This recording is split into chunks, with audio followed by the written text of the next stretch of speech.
دشمن ملک کا جو نیریٹو ہے یا بیانیہ ہے اس کی تشہیر ہوئی ہے، ٹھیک ہے. اچھا یہ ظاہر ہے کہ ایک سیریس بات ہے یار. میں آپ سے آپ دونوں ماشاءاللہ آپ لوگوں نے دھوپ میں بال سفید نہیں کیے، رپورٹنگ کا بہت تجربہ ہے. میں نے تو زندگی میں رپورٹنگ کی نہیں، میں نے کبھی نہیں کی، انہوں نے کی ہے. سچا سچا بتائیے گا کہ اگر یہ کوئی سکوپ لے آتا کہ اسامہ بن لادن پاکستان میں موجود ہے، یا یہ کوئی سکوپ لے آتا کہ ملا اختر منصور پاکستان میں موجود ہے، تو اس کا کیا حشر ہوتا؟ اس کے تو گھر پہ ہی ECL لگ جاتا میرے خیال میں. I think کافی بڑا ہوتا، انٹرنل ECL، ایکسٹرنل ECL. اور بعد میں اور جہاں تک ہائی سیکیورٹی میٹنگ کا معاملہ ہے، مجھے یاد ہے کہ شاید زرداری صاحب کے آخری دور میں ایک رپورٹ آئی تھی کہ کوئی ایمبیسی ہے ڈپلومیٹک انکلیو میں، کیبنٹ روم جو ہے نا اس پہ وہ کوئی سگنلز ان کے آتے ہیں، بگنگ کرتے ہیں وہ وہاں بیٹھ کے اپنی ایمبیسی میں بیٹھ کے. پھر مجھے خبر یاد آ رہی ہے کہ انکرپٹڈ لائن پہ بیجنگ میں 99 میں چیف آف آرمی اسٹاف ہے اور پنڈی سے ایک کال جا رہی ہے. وہ کال کی جو ریکارڈ ہے وہ امریکن CIA کے پاس ہے. امریکن CIA نے اسے مبینہ طور پہ انڈیا کو دے دیا. تو یہ ہائی سیکیورٹی میٹنگ کے معاملات یہ ہیں. سرل اگر وہاں جاتا بگنگ کرتا تو میں اس کی حمایت نہ کرتا. فیئر ہے نا، ٹھیک ہے، بالکل. جو لوگ تھے ان میں سے کوئی نے سیریل سے اپلوڈ کیا جس پہ ہم بہت زیادہ بات کر چکے ہیں. تو یہ جو کم از کم ہائی سیکیورٹی جو آپ لوگوں کی فول پروف ہے، اس کا امپریشن مت دیں. یہ سب کو پتہ ہے کہ کتنی ہے، اور اس سٹوری میں کون سا ایسا کہوٹا ہے جو دنیا کو اور پاکستان کے اندر بچے کو پہلے چیمے گوئیاں نہیں ہو رہی ہوں. میں نے یہ نہیں کہہ رہا کہ اس میں حقائق کتنے زیادہ ہیں یا کم ہے، اس سے قطع نظر یہ چیمے گوئیاں آج تو نہیں ہو رہی، یہ پچھلے 15 سال سے، یہ 9/11 کے بعد سے مسلسل ہو رہی ہیں. اور دیکھیں پتہ ہے میرے سامنے سب سے افسوس کی بات ہے نا، اور مجھے سیریس میں بالکل طنز نہیں کر رہا، مجھے جینوئنلی افسوس ہے اس بات کا کہ تھوڑا سا اگر آپ تھوڑا سا سوچ سمجھ کے کام کرتے ہیں، ہلکی سی اس پر سپن مارتے ہیں. ہم سپن ڈاکٹرنگ بھی نا یار ایک آرٹ ہے. ہم باؤنسر کو سپن سمجھتے ہیں، یہ ہم وٹے تو وٹا ہے باؤنسر کی، تو اس میں بھی تھوڑی سی صلاحیت کی ضرورت ہوتی ہے. تھوڑا سا آپ سپن کر دیتے ہیں. اتنا آپ نے جو وائلنٹ اس پہ ریئیکشن کیا ہے، تو آپ تو یہ تصور دے رہے ہیں نا پوری دنیا کو کہ یہ خبر سچ تھی. اچھا جناب، یہ جو خبر ہے آپ کی یہ پالیسی پلیٹ فارم ہے کہ آپ نے نان اسٹیٹ ایکٹرز کو یوز کرنا ہے. آپ سر ایک آخری بات کہ آپ اس کو اس طرح فلوٹ کرتے کہ جی دیکھیں، اور یہ بات ہم نے پہلے بھی کی ہے کہ جی ایسی بات ہوئی ہے لیکن تھوڑی سی شاید انیکوریسی ہے اس کے اندر. تو کیا ہوتا پرسیپشن انٹرنیشنلی کہ یار یہ تو ایکچولی سیریس ہیں، یہ تو ایکچولی کام کرنا چاہ رہے ہیں. اور پھر آپ اندر خانی ان کو کہتے ہیں کہ سر دیکھیں ہم نے ابھی ضرب عضب لانچ کی ہے، ہم ہر فرنٹ پر لڑ رہے ہیں، ہم ایک اور فرنٹ مزید نہیں کھول سکتے اس وقت پہ، لیکن believe me we are working on it. یہ میسج جانا چاہیے. اور میں ایک بات اپنے رپورٹر ہونے کے ناطے، ایکسپیرینس ہونے کے ناطے یہ ضرور بتا دوں کہ ہماری کوئی بھی اعلیٰ سطحی میٹنگ فول پروف نہیں ہو سکتی، کیونکہ ایک نہ ایک فول ضرور ہوتا ہے اس میں، ایک نہ ایک فول ضرور بیٹھا ہوا ہوتا ہے جو کہ ظاہر ہے بعد میں مسئلہ کرتا ہے. لیکس کو آپ کہیں دنیا میں کنٹرول کر سکتے ہیں. دوسری بات ہر چیز لیک ہو جاتی ہے، اور مسئلہ یہ ہے کہ وکی لیکس دیکھ لیں یار آپ. اچھا دوسری بات یہ ہے کہ خبر کی میرٹ ڈی میرٹ پہ بات نہیں ہو رہی. اس پہ اگر فرض کریں کہ دشمن ملک کے بیانیے کی تشہیر نہ ہوتی تو اس کا مطلب ہے یہ خبر حلال تھی حکومت کے نزدیک، پھر کوئی اعتراض نہیں تھا. دشمن ملک سے کیا مراد ہے؟ انڈیا، امریکن اسٹیٹ ڈپارٹمنٹ، اس کا نیریٹو کیا ہے؟ برطانیہ کا نیریٹو کیا ہے؟ ایران کا نیریٹو کیا ہے؟ ڈھکے چھپے الفاظ میں بیجنگ کا نیریٹو کیا ہے؟ ہے نا؟ اچھا اس کو چھوڑ دیں. دشمن ملک کے بیانی کی تشہیر سرل المیڈا کی خبر سے ہوتی ہے. رانا افضل MN جو بات کرتے ہیں اس سے بھی دشمن ملک کے بیانی کی تشہیر ہوتی ہے. اعتزاز احسن کو ECL میں ڈالیے، محمود اچکزئی کو ECL میں ڈالیے، فرحت اللہ بابر کو ڈالیے کہ جن کا انہوں نے ریاستی اداروں کے بارے میں سینٹ کے فلور پہ کیا کہا. Raza Gilani state within a state. Yes, اس کو بھی ECL پہ ڈال دیا. اور وزیر اعظم انہوں نے یہ بولا تھا کہ جو کہتے ہیں کہ CIA والوں کو ویزا کس نے دیا وہ یہ بھی بتائیں کہ اسامہ کو ایبٹ آباد کا ویزا کس نے دیا. بہرحال یہ اپنی جگہ ہے, لیکن اس وقت جو صورتحال ہے مجھے لگتا ہے کہ یار بالکل ہی اب جیسے رانا افضل کی بات کی, رانا افضل نے اپنا ایکسپیرینس دہرایا. انہوں نے کہا میں پیرس گیا کشمیر کے لیے جو ہے نا لابینگ کرنے کے لیے, اور انہوں نے کہا فرانسیسی میری بات سننے کے لیے تیار ہی نہیں ہے.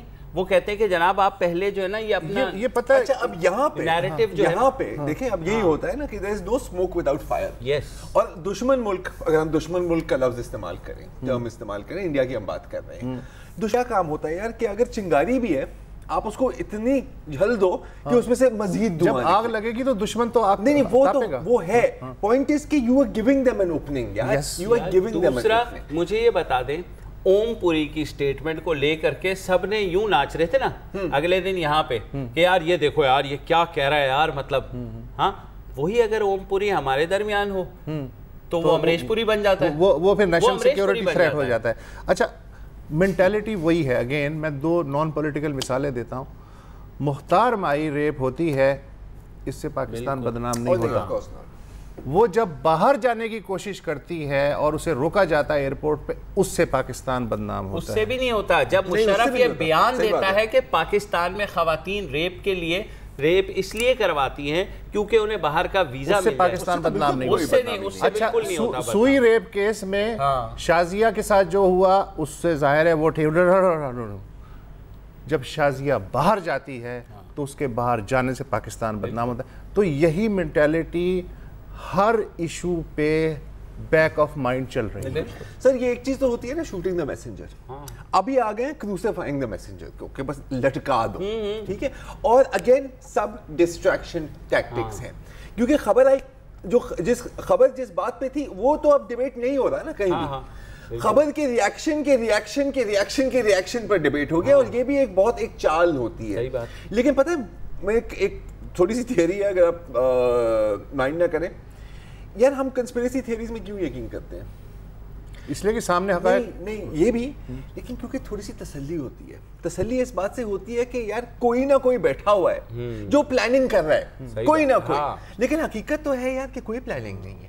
اس کو اگر اگین تھوڑا سا سوچ سمجھ کے کام کرتے, یا تھوڑی سی سپن کر لیتے, بھائی سے پوچھ لیتے, ہم ان کو آئیڈیاز دے دیتے, تو یار یہ آپ پوزیٹیولی سپن کر سکتے ہیں. ڈیمیج کنٹرول نام کی ایک چیز ہوتی ہے. آپ کی جو خواہش ہے نا, اس پہ میرے ایک دوست کے والد کہتے تھے کہ اگر ساڈے رشتہ دار نہ مردے تے لندن تک 4 پائیاں وچھڑیاں سن. ہائے ہائے ہائے کیا بات کرتی ہے. اس کے بعد کوئی بات کہنے کو رہ نہیں گئی. اس سیگمنٹ کے بعد دوبارہ واپس آتے ہیں.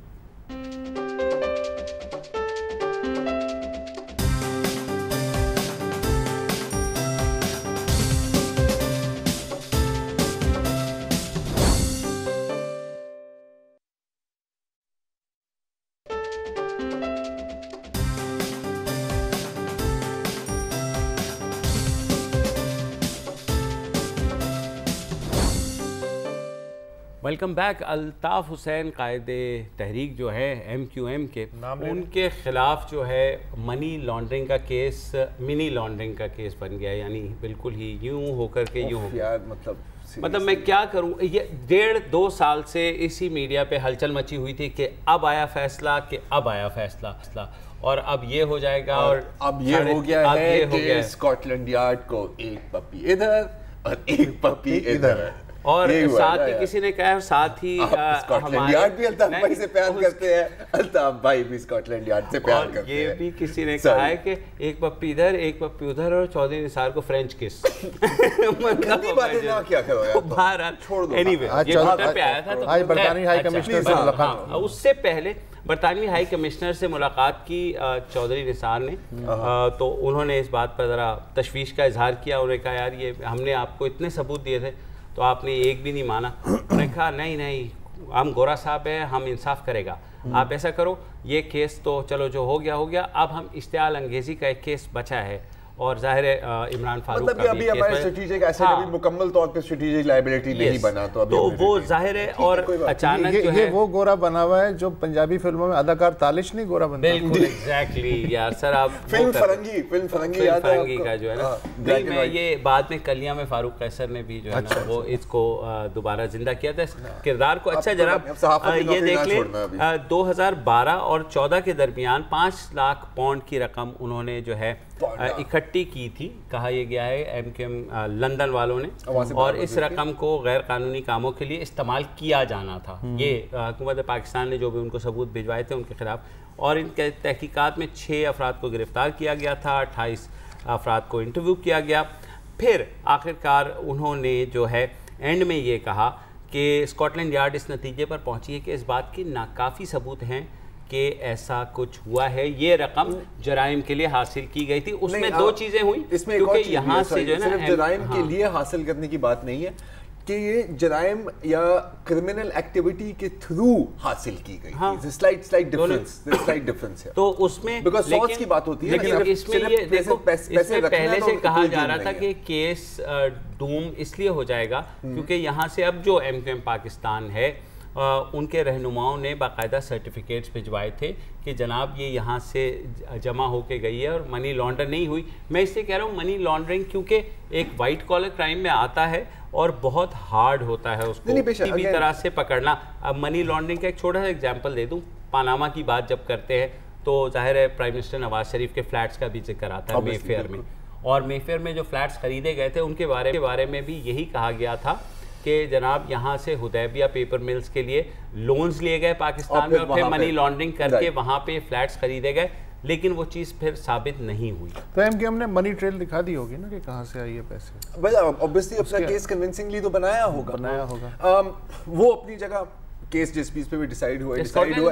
واسع جلیل اور ایم کیو ایم لنڈن تو اب ایسے لگ رہا ہے کہ کوئی 1.5-2 لیٹر خون, نہیں 1.5-2 لیٹر خون تو آپ فلی چارج ہو گئے کم کہہ رہے ہیں. آج واسع جلیل صاحب نے کہا اب آنے والے حالات جو ہیں نا وہ دیکھیے گا مزیدار ہونے والے ہیں. انہوں نے کہ ہم جلد پاکستان کے لیے رابطہ کمیٹی کا اعلان کرنے والے ہیں. پیرالل رابطہ کمیٹی, ہاں کیونکہ باقیوں کو تو مسترد کر دیا. اس میں آئی ڈونٹ نو اس کو آپ کس طریقے سے دیکھتے ہیں. میرے تو خیال ہے کہ پرانی رابطہ کمیٹی کو پالش کر کے جو ہے نا ایونچولی جو ہونا ہے وہ یہی ہوگا. ابھی کی اگر ہم بات کریں تو جیسے ابھی آپ نے کہا کہ اب وہ تو مزید اپنی سرگرمیاں اپنی ان کی تیز ہو جائیں گی نا کام. یو ہیو ناؤ 4 فیکشنز, ٹھیک ہے نا. آپ کے پاس ایم کیو ایم لنڈن ہے, آپ کے پاس ایم کیو ایم پاکستان ہے, آپ کے پاس پی ایس پی ہے, اور آپ کے پاس حقیقی ہے. لیکن جب تک جنرل الیکشنز نہیں ہوں گے آپ نہیں گیج کر سکیں گے کس کو کون کتنے پانی میں ہے. That is the reality. لیکن اب بڑی مذاق خیز صورتحال اس لحاظ سے بنے گی کہ اگر لندن والے یہاں کے لیے نئی رابطہ کمیٹی کا اعلان کرتے ہیں, جو کہ ظاہر ہے کہ فاروق ستار جو کریں گے اگینسٹ ہوگی, تو اس کے بعد یہ کیس اور کمزور ہو جائے گا فاروق ستار کی رابطہ کمیٹی کا کہ جی ہم پارلیمنٹ کی سیٹوں پہ رہیں گے. مزید کمزور ہوگا یہ.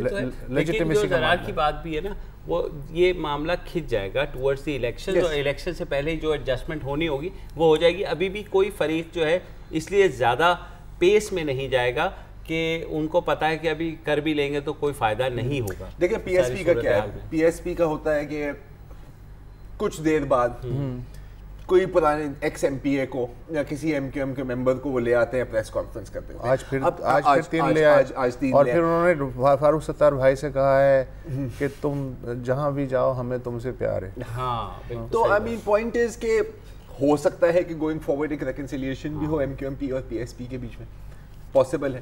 اب 1-2 ایم پی اے لینے سے یہ کوئی گارنٹی نہیں ہے کہ وہ اپنے ووٹس اپنے ساتھ لائیں گے, کیونکہ ووٹس تو ان کو اپنے نام پہ نہیں ملے نا. ایک مجھے نہیں معلوم کہ منی لانڈرنگ کیس زیادہ امپورٹنٹ تھا یا عمران فاروق کیس جو ہے وہ زیادہ امپورٹنٹ ہے.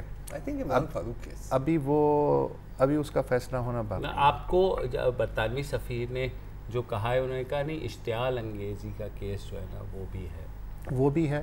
اور لیکن دیکھیں منی لانڈرنگ میں تو ثبوت تھے آپ کے پاس. عمران فاروق قتل کیس میں جو تھوڑے سے آ رہی ہیں کہ ون آف دی پرسن جو ہے اس کی ڈیتھ ہو چکی ہے، تو وہاں سے وہ لیکن دوسرے کا اعترافی بیان تو لے لیا ہے نا اسکاٹ لینڈ، نہیں اعترافی بیان لے لیا سر، یہ بھی تو ثبوت لے کے گئے تھے نا جب یہ تھریسا میں اور وہ چودھری نثار کی ملاقات ہوئی تھی، تب بھی تو ہم نے منی لانڈرنگ کے بھی تو سارے ثبوت دیے تھے نا. ہاں تو میں صرف اور صرف یہ کہہ رہا ہوں کہ میرا نہیں خیال کہ یہ کیسز جو ہے نا آگے بڑھ کے کوئی پرابلم، کیونکہ منی لانڈرنگ بہت مشکل ہے بہت مشکل ہے. اب دیکھیں اب یہ بھی نا منی لانڈرنگ کے جو کیس ہے نا اس کو بھی ہم تھوڑا سا اگر کلیریفائی کریں تو یہ مسئلہ یہ نہیں تھا کہ وہ پیسے کس کام کے لیے استعمال کیے جانے تھے. سورس کیا ہے؟ سورس کیا ہے؟ اگر سورس آپ پروف کر سکے کہ کرمنل سورسز سے آپ نے یہ آبٹین کیا ہے تو پھر کیس بنتا ہے. اب یہ ڈاکیومنٹڈ اکانومی میں بھی یہ ثابت کرنا تقریباً ناممکن ہے، اور پاکستان جیسی انڈر دا ٹیبل اکانومی جہاں پہ کوئی چیز لکھت میں نہیں ہے، کوئی پیپر ٹریل ہے ہی نہیں سر. پیپر ٹریل کیا ہے؟ پرچی پہ کام بھی نہیں ہوتا یار، اتنا بھی پیپر ٹریل نہیں ہے آپ کے پاس. تو کیسے آپ پرچی دے دی ہو ایک لکھ کے؟ چینی پپی دے دی ہوگی نا، وہ تو میں نے پہلی بات کر دی. ٹھیک ہے. تو اب مجھے بتائیے تو یہاں آپ کو لگتا ہے کہ ایم کیو ایم پاکستان کو اس وقت غشی کے دورے پڑ رہے ہوں گے یا نہیں؟ ابھی نہیں غشی کے دورے ایک دو دن کی ٹینشن ہے، اس کے بعد بیک ٹو نارمل ہے یار. اچھا آئی ڈونٹ تھنک کہ آن دا گراؤنڈ کوئی اتنا فرق پڑتا ہے ایز سچ. لیکن پاکستان اور لندن کی سچویشن کو نا اس کو کمپیئر نہ کریں یہ منی لانڈرنگ کے کیس سے. پاکستان میں جو نیریشن ہے نا جس کی وجہ سے ایم کیو ایم ڈیوائڈ ہوئی، وہ تو 22 اگست کی ان کی تقریر ہے قائد تحریک. Money laundering is a non issue. Money laundering Imran Farooq قتل کیس سے الگ مسئلہ ہے وہ. ہاں البتہ اگر چارجز ڈراپ نہیں ہوتے، اگر کاروائی ہوتی تو پھر obviously یہ ایم کیو ایم پاکستان کے فیور میں جاتی کیونکہ لنڈن والے ڈسٹریکٹ ہو جاتے. لیکن چارجز ڈراپ کرنے سے ہو سکتا ہے کہ آج فاروق ستار کو تھوڑی ٹینشن ہے، کل تک تھوڑی ٹینشن ہو، لیکن پرسوں تک یار ریئلائز ہو جائے گا کہ آن دا گراؤنڈ اس کا کوئی ایز سچ افیکٹ نہیں ہے میری نظر. میرے خیال میں تو الطاف حسین نے ظاہر ہے واپس تو آنا نہیں ہے، تو آئی ڈونٹ تھنک سو کہ نا ہاں کوئی ایسا وہ ہوگا. ایک چھوٹی سی بریک لے لیتے ہیں، نیوز اپڈیٹس کا وقت ہوا ہے، اس کے بعد چلیں گے سپریم کورٹ.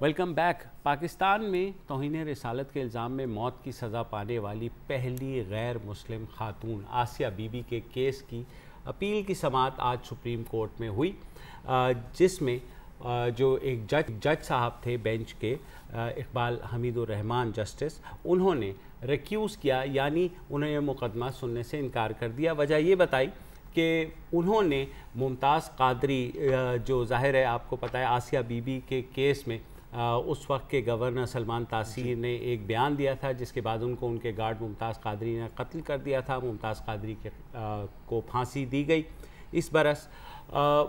تو اقبال حمید الرحمان صاحب جسٹس کا یہ کہنا تھا کہ کیونکہ انہوں نے اسلام آباد ہائی کورٹ چیف جسٹس کی پوزیشن میں اس کیس کو انہوں نے سنا تھا، اپیل کو ممتاز قادری کی، اور اس کو اپہولڈ کیا تھا، لہٰذا وہ اس بینچ پہ نہیں بیٹھ سکتے. آسیہ بی بی جو ہیں ان کو گزشتہ سال جولائی میں سپریم کورٹ نے ان کی اپیل منظور کی تھی. اس سے پہلے 2014 میں لاہور ہائی کورٹ نے ماتحت عدالت کی طرف سے دیا جانے والا فیصلہ برقرار رکھا تھا. یہ کیس اس لیے بہت زیادہ ہائی لائٹ ہوا ہے کیونکہ اس میں ظاہر ہے اس کے بعد سلمان تاثیر صاحب کی جو ہے ان کو مارا گیا اور ممتاز قادری کو پھانسی بھی لگائی گئی. تو سارے میڈیا کی نظریں آج سپریم کورٹ میں تھی. میرا ایک سوال ہے، اچھا سوال بس ایک ریکیوزنگ کے بارے میں ایک سوال ہے کہ یہ کس طرح کا پروسیجر ہوتا ہے؟ پہلے نہیں پتا ہوتا کہ اس طرح کانفلکٹ آف انٹرسٹ ہے یا آپ اسی دن ہی آپ اپنے آپ کو ریکیوز کر سکتے ہیں؟ میں نے کیسز کافی سپریم کورٹ میں رپورٹ بھی کیے ہیں. ہوتا یہ ہے کہ کیسز فکس کرنے کا اور بینچز بنانے کی جو ذمہ داری ہے وہ چیف جسٹس آف پاکستان کی ہوتی ہے اور رسپیکٹیولی ہائی کورٹس میں chief justice of the provincial high courts کی ہوتی ہے. وہ بینچز بنا دیتے ہیں، ویکینڈ پہ ایک کاز لسٹ لگ جاتی ہے، وہ کیس لگ جاتے ہیں. اگر کسی جج کو ریکیوز کرنا ہے یعنی اعتراض کرنا ہے کسی بھی وجہ سے، اور یہ کامن پریکٹس ہے لاء میں کہ اگر آپ کا کہیں انٹرسٹ آپ کو لگتا ہے کولائڈ ہو رہا ہے تو جج صاحب کہتے ہیں کہ میں نہیں سن رہا, یہ بینچ چیف دوبارہ. جسٹس صاحب کو نہیں پتا تھا کہ یہ ان کا انٹرسٹ میرا نہیں خیال, کیونکہ اقبال حمید الرحمان صاحب اس وقت اسلام آباد ہائی کورٹ کے جج تھے, تو جب یہاں آ جاتے ہیں سپریم کورٹ میں ان کی ایک ایلیویٹ ہو کر کے آئے تو وی ایزیوم, کیونکہ لیگل پروفیشن ہے, میری ایزمپشن ہے اور پریروگیٹو ہوتا ہے, تو اس لیے انہوں نے کہا میں نہیں سن رہا, جس پر جو سینئر جج تھے ثاقب نثار صاحب جسٹس, انہوں نے کہا کہ جناب یہ کیس دوبارہ چیف جسٹس کو بھجوا دیا گیا, اب وہ نیا بینچ بنائیں گے تو دوبارہ سے مقدمے کی آسیہ بی بی کیس ہے تو بہت مشہور, لیکن ظاہر ہے کہ میں ری وزٹ کرنا چاہ رہا ہوں, اس لیے کہ ہو سکتا ہے بہت سے لوگ جو ہیں وہ ان کے لیے کچھ انفارمیشن نہیں ہو. آسیہ بی بی کے خلاف یہ جو کیس ہے یہ جون 2009 میں ننکانہ صاحب کی ایک عدالت میں ایک مسجد کے امام سالم صاحب کی مدعیت میں درج کیا گیا تھا. سالم صاحب کو کچھ عورتوں نے بتایا, سالم صاحب نے خود نہیں دیکھا وہ منظر, کچھ عورتوں نے بتایا کہ آسیہ بی بی کے پانی نکالنے کے معاملے پہ کوئی جھگڑا وگڑا ہوا اور اس نے توہین رسالت کی. تو ہوتا یہ ہے کہ آپ کے سامنے کی تو آپ کیس درج کرا دیں, لیکن ایسا نہیں ہوا. مولوی صاحب جو ہیں ان کی مدعیت میں یہ کیس درج ہوا. بہرحال ملزمہ نے دوران سماعت یہ کہا کہ ان پہ قبول اسلام کے لیے دباؤ ڈالا گیا, اور جب انہوں نے انکار کیا تو پھر مقدمہ وہ پرچہ کٹوا دیا گیا. 2010 میں ننکانہ کی ایک عدالت نے انہیں سزائے موت سنائی. اس کے بعد لاہور ہائی کورٹ میں اپیل کی گئی اور 2014 میں اپیل انہوں نے اپہولڈ کیا گیا. پھر اس سال جنوری میں مبشر بتا چکے ہیں کہ گزشتہ سال جولائی میں پہلے فائل کی گئی, جنوری میں نہیں جولائی میں انہوں نے اپیل کے لیے منظور کی. اس دوران ظاہر ہے کہ سلمان تاثیر کی وجہ سے کیس یہ مشہور ہوا, پھر انٹرنیشنل اس لیے بھی ہو گیا کہ جو پوپ بینیڈکٹ ہیں جی انہوں نے بھی ایک موقع پہ ان کی رہائی کی اپیل کی. اچھا, اب معاملہ یہ ہے کہ یہ ظاہر ہے کہ معمولی کیس تو نہیں ہے. اس کا اندازہ آپ اس سے لگا سکتے ہیں کہ آج اسلام آباد میں 3000 سیکیورٹی اہلکار ہائی الرٹ پہ تھے, اس کے باوجود کوئی کیس چلنے دیں, اس کے باوجود لال مسجد فاؤنڈیشن اور ان کے جو حامی تھے وہ بڑی تعداد میں کورٹ میں موجود تھے. اس کی فوٹیج بھی ہے, لوگوں نے آن لائن بھی اس کو اپلوڈ کیا ہے, بینرز کے ساتھ کھڑے ہوئے ہیں, آپ دیکھ سکتے ہیں کہ آسیہ بی بی کو پھانسی دو, جو ان کو ڈیفینڈ کریں گے وہ بھی گستاخ ہے, وہ بھی واجب القتل ہے. اچھا, اب پاکستان کی جو موجودہ صورتحال ہے اس میں ڈیفینیٹلی یہ ایک انتہائی سینسٹیو کیس ہے. بالکل, اور جو بھی جج اس کی سماعت کر رہے ہیں ان کی سیکیورٹی میرا خیال ہے کہ وہ لازمی ہے, چونکہ انہیں کئی چیزوں کا جائزہ لینا ہے. صرف یہ نہیں ہوتا کہ جی کیس کا یہ فیصلہ آیا تو میں نے اس کو اپ ٹرن کر دیا یا مسترد کر دیا, ایکسیپٹ کر لیا. اس طرح کے کیسز میں بہت ساری جو ہیں سینسٹیو چیزیں دیکھنی پڑتی ہیں.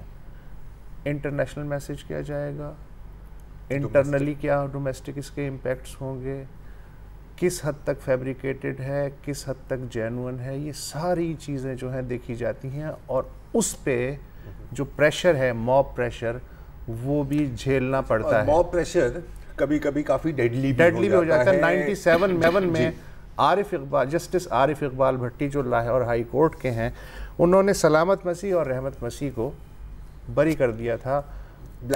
اس کے بعد کسی قاتل نے جسٹس عارف اقبال بھٹی کو زندگی سے ہی بری کر دیا تھا اپنے چیمبرز میں. اس کے علاوہ 2014 میں ملتان میں آپ کو پتہ ہے راشد رحمان ایڈوکیٹ, ان کا قتل بھی اس لیے ہوا کہ انہوں نے ایون کیس لینے پر بھی یہاں جان کا خطرہ ہے.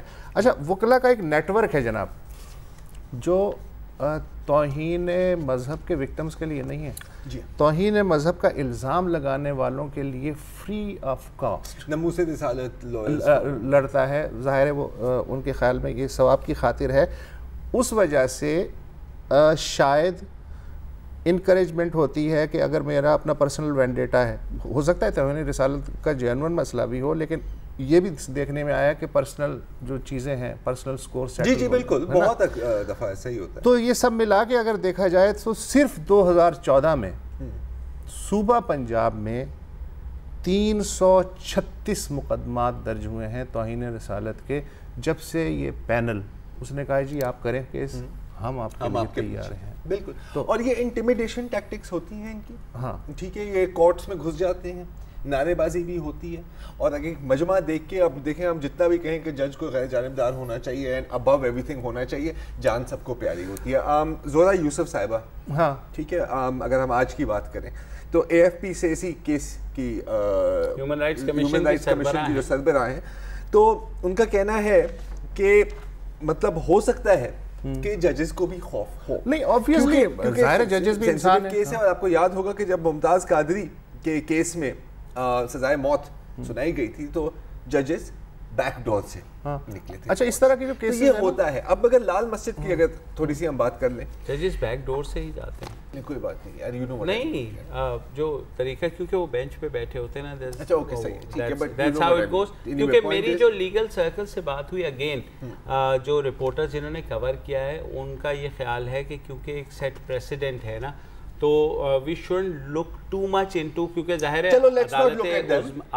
کسی اور چیز کو دیکھ عدالت عظمیٰ ہے تو ظاہر ہے جو لال مسجد پہ دیکھ لیتے ہیں پھر. ٹھیک ہے, لال مسجد کی شہداء فاؤنڈیشن, جیسے آپ نے ابھی کہا, شہداء فاؤنڈیشن نے کہا تھا کہ اگر آسیہ بی بی کو رہا کیا گیا تو لال مسجد مرکز بن جائے گی اینٹائی گورنمنٹ ایکٹیویٹیز. دیکھو نہیں, یہ اس طرح کے سارے کیسز میں یہ سب ہوتا ہے سر, بالکل ہوتا ہے, لیکن تھوڑی سی اگر آپ نے آسیہ بی بی کا ریفریشر دیا, میں بھی ایک تھوڑا سا ریفریشر دینا چاہتا ہوں کہ لال مسجد کا بھی آخرکار کیا سین تھا. ٹھیک ہے, اب صرف یہ نہیں ہے بلکہ اس کے بعد شہداء فاؤنڈیشن نے یہ بھی کہا ہے کہ وہ تو گستاخ ہے, اور جو اس کو ڈیفینڈ کرے چاہے جسی بھی فورم پہ, وہ بھی گستاخ ہے, جس کا مطلب ہے کہ وہ واجب القتل ہے. لال مسجد یار, لال مسجد والے یہ بات کر رہے ہیں. لال مسجد آپریشن میں کیا ہوا تھا, ہاں 10 SSG زرار کمپنی کے شہید ہوئے, جس میں سے لیوٹیننٹ کرنل ہارون الاسلام شامل تھے, ایک رینجر اہلکار. ٹھیک ہے, اسٹیٹ کو جو چیلنج کیا وہ تو چیلنج کیا. اچھا, آپریشن کے دوران حمایتی بیان کس سے آتا ہے؟ ایمن الظواہری. ایمن الظواہری کہتے ہیں کہ اس کا بدلہ صرف خون سے ہی ہو سکتا ہے, اور اگر آپ نے نہیں لڑا یہ لوگ آپ سب کو تباہ کر دیں گے. تحریک طالبان پاکستان کی فارمیشن لال مسجد آپریشن کے بعد بیک لیش ظاہر ہے بہت بڑا. بیک لیش اپنی جگہ تھوڑا سا اس کو ریکیپ بھی کر لیتے ہیں نا. ٹی ٹی پی نے اپنی فارمیشن جب ٹی ٹی پی کی ہوئی تھی, انہوں نے اپنے موقف میں یہی لکھا تھا کہ ہم لال مسجد کا بدلہ لیں گے. There is one more thing. 2 ماہ بعد ایس ایس جی کمپنی کے ہیڈ کوارٹرز پہ اٹیک کرتے ہیں. ٹھیک 1 سال بعد سوئسائڈ بامبر 19 پولیس اہلکاروں کو 15 پولیس اہلکار اور 4 سٹیزنز کو قتل کرتے ہیں اسلام آباد میں. تو یار دس از دی تھیوری. غازی نیشنل سیکیورٹی غازی فورس بنی کیوں نہیں بنے, تو یہ مطلب یہاں پہ آپ کا نیشنل پلان کہاں غائب ہو جاتا ہے, مجھے کوئی سمجھا دے. یہاں پر چودھری نثار کیوں نہیں بول سکتے, یہ مجھے کوئی سمجھا دے. یہ جو سارے کیسز ہیں, ہاں داعش کی حمایت آپ نے بیٹھ کے کی لال مسجد میں, ٹھیک ہے, یہ سارا کام آپ نے کیا, آپ تھریٹن کر رہے ہیں کہ جو 2007 میں آپ نے کیا ہے آپ وہ دوبارہ کریں گے, اور کوئی کچھ نہیں کر سکتا ہے. میں تھوڑا سا کیونکہ آپٹمسٹکلی چیزوں کو دیکھتا ہوں, بینگ اے رپورٹر, ظاہر ہے میں آپ کا مجھے اس لیے نہیں, میں اس لیے کہہ رہا ہوں کہ ممتاز قادری کے مسئلے پر بھی یہی تھریٹس آئے تھے, اور عدالتوں نے ایک سٹینڈ لیا تھا. ہائی کورٹ لیول پر بھی, سپریم کورٹ لیول پر بھی, ریویو لیول پر بھی, اور پریزیڈینشل کلیمنسی لیول پر بھی. اسی لیے میں وہی کہہ رہا ہوں کہ ہو سکتا ہے اس طرح کے جو کیسز ہیں نا, یہی لٹمس ٹیسٹ ہوتے ہیں اسٹیٹ کے لیے. اچھا, ججوں کی مشکل بھی سمجھنے کی کوشش کرو یار. نہیں سر, ججز کی بات نہیں ہو رہی یہاں پہ. ججز جو ہیں اگر موب جو ہیں اس کے اگینسٹ جاتے ہیں تو آپ کو پتا ہے فزیکل تھریٹ سے لے کے ہر چیز تک بات کر لی. اچھا, اب دیکھنا یہ ہے کہ اگر اسٹیٹ کلیم کری کہ اس کا نیریشن چینج ہوا ہے اور اس کا ویو جو ہے ورلڈ ویو اور جو ٹالرنس لیول ہے وہ چینج ہوا ہے, تو اس طرح کا جو کیس ہے, اس طرح کے وہ ایک لٹمس ٹیسٹ ہوتے ہیں. فرض کریں کہ سزائے موت ریٹین رکھی جاتی ہے, ٹھیک ہے, اب وہ ظاہر ہے اس کے بھی کوئی جسٹیفائڈ قسم کے ریزنز ہوں گے, لیکن سگنل کیا جائے گا کہ جی یہ موب پریشر جو ہے وہ بھی کام کرتا ہے. تو ججز دونوں طرح سے مشکل میں ہیں. سر وہ بات کلیئر ہے بالکل 100%. آپ کی بات بھی بالکل صحیح ہے کہ ممتاز قادری میں بھی یہی ڈیبیٹ ہوئی بالکل, اور آخرکار اور اس وقت پریشر زیادہ تھا, بھئی زیادہ تھا بے شک, لیکن اور اس وقت بھی قانون کی روشنی میں سینٹنس دیا گیا اور سینٹنس اپہولڈ ہوا, سینٹنس کیری آؤٹ ہو گیا. میں اس کی بات نہیں کر رہا یار, میں صرف بات کر رہا ہوں کہ ججز کی اپنی جگہ ہے یار, باقی ریاست کہاں ہے جب لال مسجد جیسی جگہ کے فورم سے اس طرح کی ڈائریکٹ تھریٹس لیول کی جا رہی ہیں. میرا صرف میرا اتنا, اسی ریاست میں ممتاز قادری کیس کا بھی فیصلہ ہوا ہے. یہی میں کہہ رہا ہوں, یہی میں کہنا چاہ رہا ہوں, میں فیصلے کی بات نہیں کر رہا سر, میں دھمکیوں کی بات کر رہا ہوں, میں فیصلے کی بات نہیں کر رہا. نہیں مطلب دھمکیاں تو دیکھیں یہاں یہ ایک اس کو مطلب وہ جگہ جو دہشت گردی کا مرکز تھا وہاں سے دوبارہ اس نارمیلٹی کو نارمیلٹی سمجھیے. ہمارے پاکستان مخصوص حالات ہیں, اس میں پریشر اس طرح ہی پڑ رہا ہے, ہم بوڑھے ہو چکے ہیں یہ ساری چیزیں. اور ممتاز قادری کی ہینگنگ اس بات کا ثبوت ہے کہ ریاست نے تھوڑا سا جو ہے نا جان پکڑی ہے. تو میرے خیال میں امید یہی ہے کہ انصاف ہوگا جو کہ, اور ظاہر سپریم کورٹ میں جب چیز آتی ہے تو انصاف ہی ہوتا ہے. ایک چھوٹی سی بریک لے لیتے ہیں, اور بریک کے بعد بات کریں گے پاکستان کی اس زبردست فٹ بالر کی, خاتون فٹ بالر جو ایک حادثے میں جاں بحق ہو گئی.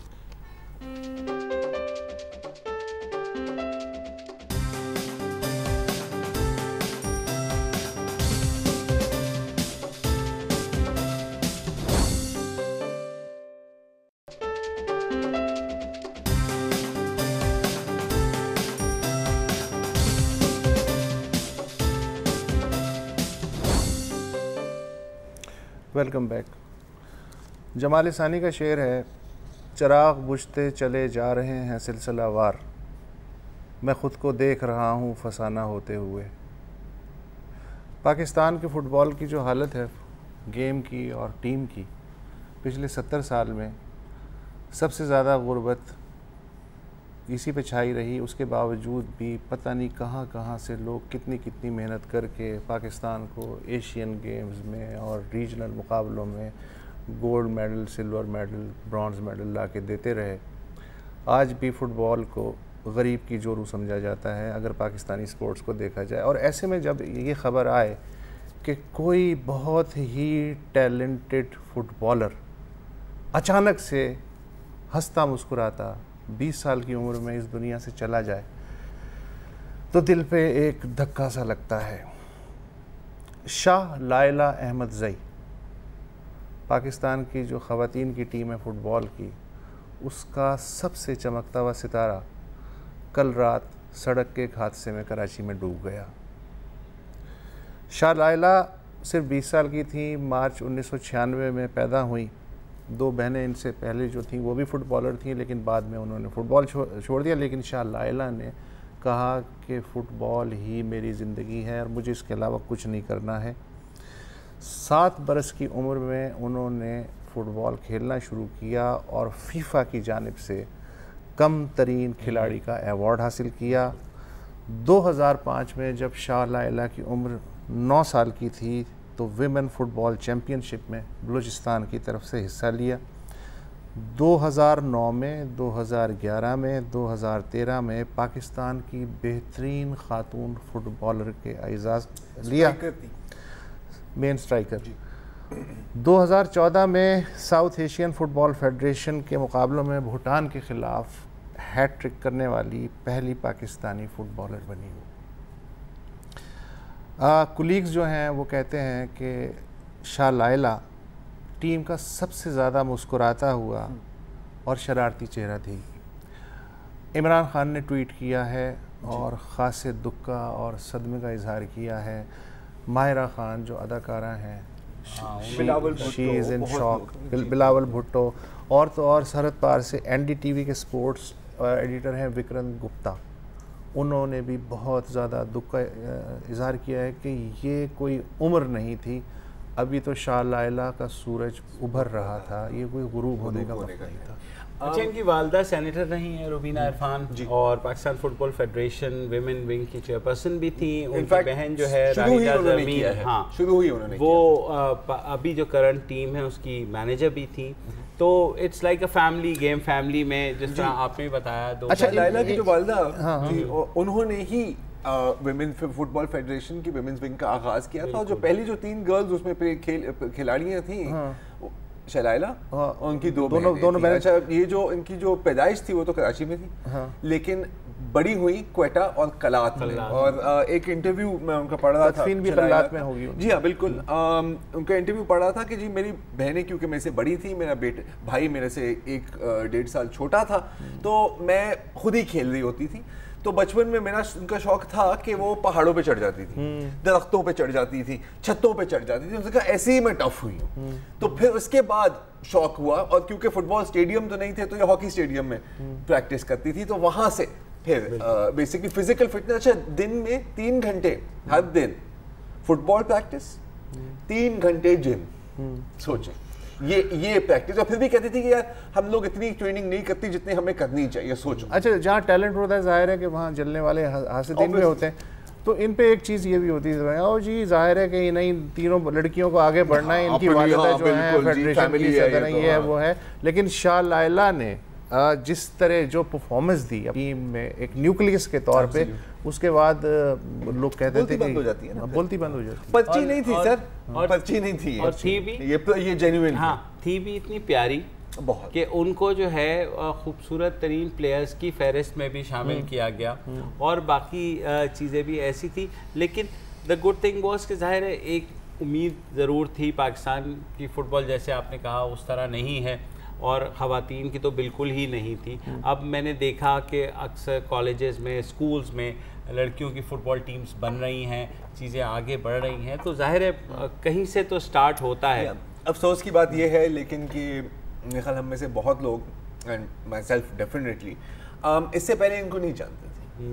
ٹھیک ہے, یہ اور یہ انفارچونیٹ بات. فٹ بالرز کو کہاں جانتے ہیں پاکستان, فٹ بال ٹیم کو کہاں جانتے ہیں. ایک بندے کا آپ کا نام نہیں بول سکتا. صحیح بات. ایک زمانہ تھا کہ مجھے پاکستانی ہاکی ٹیم کے نام جو ہیں انگلیوں پہ یاد تھے, بلکہ سبھی کو یاد تھے. آج سوائے کرکٹ ٹیم کے کوئی بھی نہیں جانتا. تو فٹ بال کو تو ویسے ہی گھاس ڈالا جاتا ہے. بہرحال ایک انتہائی افسوسناک خبر تھی, آج سوشل میڈیا پہ پورے دن ٹرینڈ کرتی رہی, لوگوں نے بہت دکھ. اور امید ہے کہ یہ شاہ لائلہ کی شخصیت نئی بچیوں کے لیے سورس آف انسپریشن بنے, اور وہ بھی اس میدان میں آگے آئیں. فی الحال اتنا ہی. کل کال ان ڈے ہوگا, آپ کی کالز کا انتظار رہے گا. ہمارا نمبر اگر نوٹ کرنا چاہے 021323392327 اور 30 ہے. کل آپ سے ملاقات ہوگی, آپ کی بات سنیں گے. فی الحال اجازت دیجیے, اللہ حافظ.